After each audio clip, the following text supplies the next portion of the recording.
Hér opnar nemandi umræðuverkefni sem var sett upp með Feedback Fruits.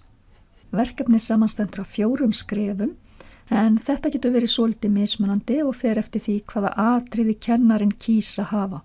Fyrsta skrefið að kynna sér leiðbeiningar kennarans, því næst á nemandinn að skila verkefninu sínu.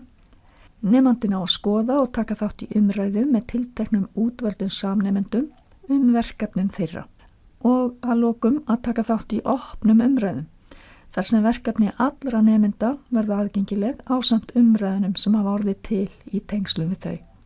Skilafrestir eru tilgreindir fyrir hvert skref verkefnisins. Hér skilar nemandi verkefninu sínu.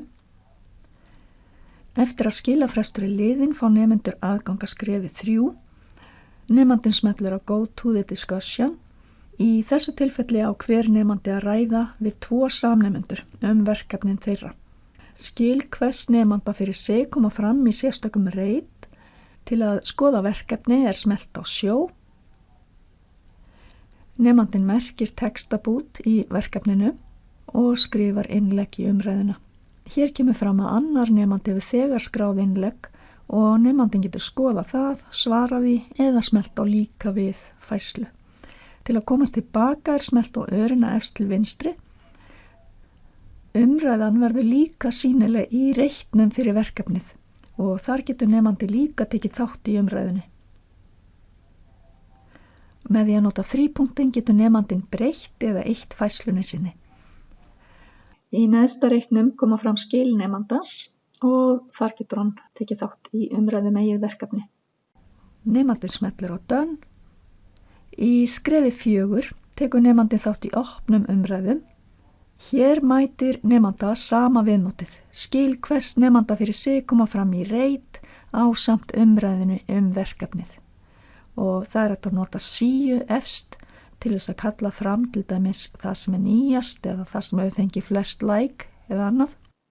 Nemandi getur tilkynnt færslu til kennara ef þar krefur. Kennarinn getur fylgst með framvindu verkefnisins.